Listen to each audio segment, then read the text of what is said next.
Ассалаумалейкум қазақ елі. 14 күні бір ай болды, бір айдың алдында 2022-12 айдың 14-і. Бұл қорадағы бұқалар бірақ өлшенген. Ендеше анау кестесін неге салған мен? Ютубке фотосын салған, түсінбей жатыр екен. Мынау біріншісі, бірінші нөмір, бірінші бұқа 185 мың. Анау хаш деген уақыт 90 күн. Төсі 160 сантиметр. Кесте бойынша 330 тірі салмақ, 8 килограмм, 8 сантиметр қосқан, яғни бір айда 50 килограмм тірі салмақ қосқан. Сол бұқамыз мұнау. Екінші бұқамыз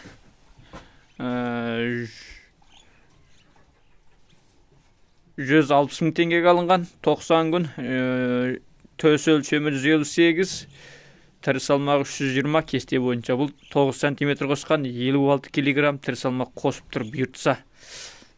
Үшінші бұқа 180 мың алынған, 90 күн, 167 сантиметр, тірі салмағы кесте бойынша 378. Бұл 7 сантиметр қосқан, тірі салмаққа 48 килограмм қосып тұрып бұйыртса. Төртінші бұқа 440 мың теңге. 90 күн, төс өлшемі 2 метр, тірі салмағы кесте бойынша 649 болу керек, 5 сантиметр қосқан, 41 килограммды құрап тұр қосуы. Бесінші бұқа 370 мың алынған, 30 күн, төс өлшемі 174, тірі салмағы кесте бойынша 426, 9 сантиметр қосқан салмағы 62 килограмм. Бұның жағдайын көрсете кетейін. Алтыншы бұқа 2300-ге алынған, бір ай болды, төс өлшемі 135, 7 сантиметр қосқан, тірі салмағы 210, айына 28 килограмм қосқан. Алтыншы бұқа 230 мың алынған, 136 сантиметр, 215 килограмм. Бұл 3 сантиметрге арықтаған, 15 килограмм салмақ тастаған. Бұл себебі өте дики болды да, бір 5 күн су ішпей қойды, тұншықтырып челекке сасам түспей қойды. Сонымен өгейсіп, артынан кейін арықтап, жем жеге со бойынша бұл асаулығынан солай артта қалып қойды да. 5-6 күн жем жемей, одан кейін ашығып барып жем жегеннен дұрыс көтермей, іші өтті, іші ақты, қан кетті, общем. Бұған тек бір алла көмектесті, мен ешқандай ине өкіл шаншығам жоқ. Өздігінен иттей болып қойды бұл. Мен бұйырғаны болар дедім. Бұл қазіргі таңда жақсы, бұл бұйырса келесі айда қуып жететін шығар.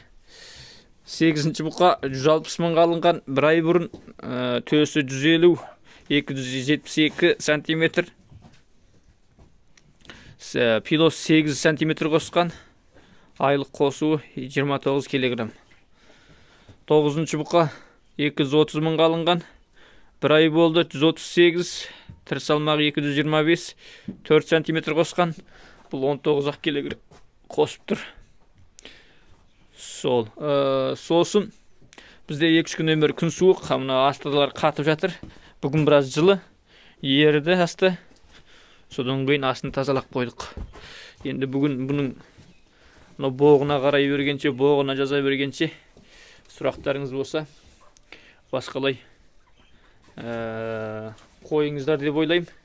Боқпен алысқандар шаршатты. Боқпен алсаңдар, міне боғы жоқ, тазалап қойдым. Басқа бірден айтсаңыздар, құба-құп болар еді, бұқаларды ақырын жайлап.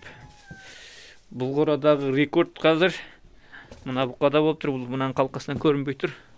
62 килограмм қосып тұр. Так, енді не? Сосын мынау күмән қорлықтарыңызды қойсаңыздар, өтініш. Өздеріңіз айтасыздар.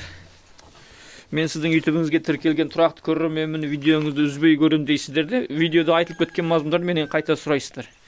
Меніңше ешқандай сұраудың керегі жоқ. Ютубте 100% шындық, 100% ол өз ютубке сөйлеп тұрғандара өз аузым, телефон звондасаңыз да өз аузымен жауап берем, WhatsApp'тан сұрасаңыз да өз аузымен жауап берем. Мен ешқашан елдің аузын пайдаланбаймын. бәрі өз аузым. Анау кейбір айтады, енді ютубке салдым ғой, біліп тұрып қайта сұрайды да, оны не қылып сұрадыңыз десем, өз аузымнан естейін дегеннен дейді. Сол ютубтегілер өз аузым. Звондасаңыз да өз аузыммен айтып берем. WhatsAppқа да өз аузыммен айтамын. Просто кейде қолым тимей қалады, қайта звондайсыздар. Оның үстінде күндіз жұмыс уақытында балаларға беріп қоям. Балалар сөздеріңізді естіп тастайды екен де. Артынан кейін мен оны балалардың естіп тастағанын білмеймін, басып тастаған. Содан кейін 2-3 күннен кейін қайта сөйлеп ренжісіздер, жауап бермедіңіз, сөзді естіп алдыңыз, анау мынау деп. Сонымен сондай жағдай, соның үшін амал бар. Осы ютубке салған видеолардың ждағатпен аяғы дейін, соңғы дейін тыңдасаңыздар, негізі барлық айтылып жүр. Жақсы, аман сау болыңыздар. Әлі күнге тіркелмеген болсаңыздар, тіркеліңіздер. Лайк басыңыздар. Не айтамыз? Басқа да әлеуметтік арналарға, желілерге салып қойсаңыздар болады. Рахмет.